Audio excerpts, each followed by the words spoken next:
The morning sun poured through the chrome-framed windows of Millie's diner, painting soft golden lines across the empty turquoise booths. Lucy Allen, the diner's only waitress that shift, balanced a steaming cup of coffee in one hand and a hopeful smile in the other.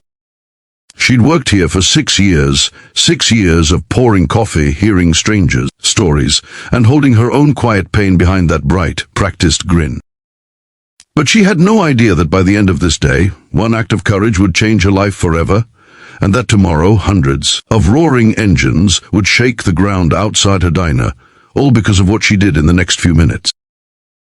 Before we dive in, if stories that touch your soul inspire you, make sure to like this video, subscribe to Soul Spark, and tell us in the comments what kindness means to you. It started with a sound, the deep growl of an old Mustang pulling into the parking lot. The kind of sound that announced trouble or adventure depending on who you asked. The man who stepped out looked like both. Leather vest, grey-streaked beard, tattoos climbing his arms like untold stories. His vest bore the words Hell's Angels World, and every customer in the diner seemed to stiffen at the sight.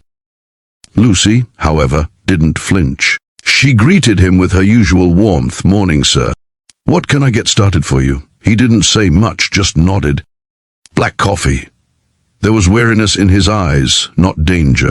He sat quietly, his hands clasped, eyes fixed on the table as though he carried a storm inside him. Lucy noticed his knuckles were scraped, the side of his neck bruised, and his breathing was shallow, too shallow for comfort. Something wasn't right. Before she could ask, the diner door slammed open. 2 police officers walked in, tension sharp in their movements. The woman led the way, her eyes locked on the biker like a hawk spotting prey. "Sir," she said firmly, hand resting on her holster, "you're under arrest." Every customer turned to watch. The biker didn't move. He simply took a slow breath, his gaze still fixed on the coffee cup in front of him. Lucy felt her heart pound. Something in her gut screamed, "This isn't right." Lucy stepped forward. "Officers, what's going on?" The male officer shot her a glance. "Ma'am, this man is wanted for questioning. Step aside, please." But Lucy didn't move. She'd seen enough in her life to read faces, and the fear in the biker's eyes wasn't the fear of guilt. It was the fear of being misunderstood, of being seen only for the leather on his back. "I think he's hurt," Lucy said quietly. "You should let him get checked before you, ma'am." The female officer snapped. "This is official police business." Still, Lucy didn't back down. She placed the steaming cup in front of the biker, her voice calm but steady. "If you're going to take him, at least let him drink his coffee. He's bleeding. And you're in my diner." A tense silence filled the air. The biker looked up, truly seeing her for the first time. There was gratitude in his eyes, deep, wordless gratitude. The officers exchanged glances. Maybe it was the calm authority in Lucy's voice, or maybe it was something else, but they hesitated. One of them stepped aside, muttering something into the radio, before finally saying, "We'll be back." They left, the bell above the door jingling sharply behind them. Lucy let out a shaky breath.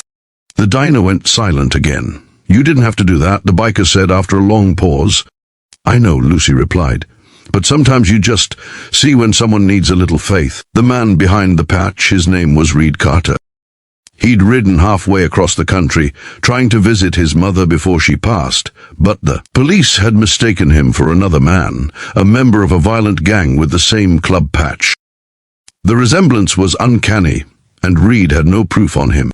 Lucy listened as he told his story. Every word dripped with exhaustion, honesty, and heartbreak. "I ain't no angel," he said softly, "but I ain't what they think either." Lucy smiled gently. "None of us are what they think. Coffee's on the house." Reed looked down, then back up at her, unsure how to respond. "Why'd you do it?" "Because," she said, eyes glinting with quiet strength. "Someone's got to believe in people again." He nodded, stood up slowly, and left her a folded $20 bill. Inside it, when she later unfolded it, was a small silver pin, the emblem of his club, worn and scratched. Beneath it, written in ink, "For your courage." Lucy arrived at the diner early the next morning. She opened the blinds, wiped down the counters, and turned on the old jukebox. The streets outside were quiet, peaceful, until the ground began to tremble. At first, she thought it was construction, then she heard it. The rumbling chorus of engines. 1, 10, 50, 100, growing louder, closer.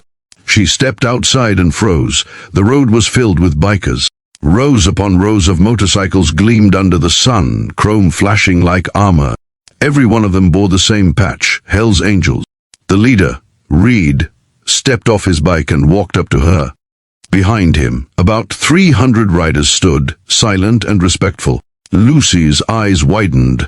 What is this? Reed smiled faintly. We don't forget kindness, ma'am. You stood up for one of us when no one else would. So, we came to stand with you. He handed her a single white rose and nodded to the crowd.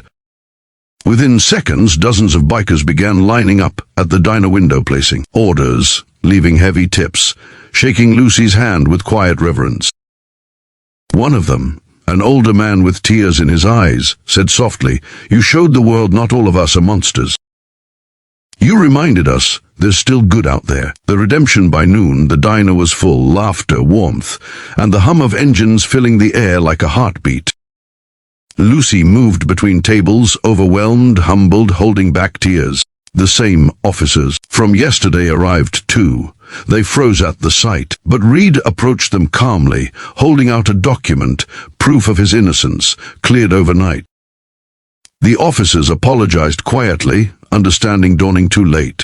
Lucy watched as the tension dissolved, replaced by a moment of humanity that few ever get to see. Reed turned to her, his voice steady but emotional. "You didn't just protect me, Lucy. You reminded a whole brotherhood what decency looks like." And in that moment she realized something powerful. Kindness doesn't need armor. Sometimes it just needs a cup of coffee and the courage to stand tall. If this story touched your heart, don't forget to like this video, share it with someone who needs a little faith today, and subscribe to Soul Spark for more stories that remind us of the goodness still left in this world. As the sun dipped below the horizon, the bikers revved their engines. One last time, a thunderous salute echoing through the streets. Lucy stood at the diner door, her apron fluttering in the breeze, tears glistening as she waved them goodbye. That night, as she wiped down the same counter where it all began, she found a single note tucked under Reed's empty coffee cup. It read, "You protected one soul, and in return, 300 will protect yours. The Brotherhood." Lucy smiled through her tears, because sometimes the smallest act of bravery can ripple through the world louder than any engine ever could. Kindness is power. It breaks walls, heals hearts, and sometimes it even unites strangers into family.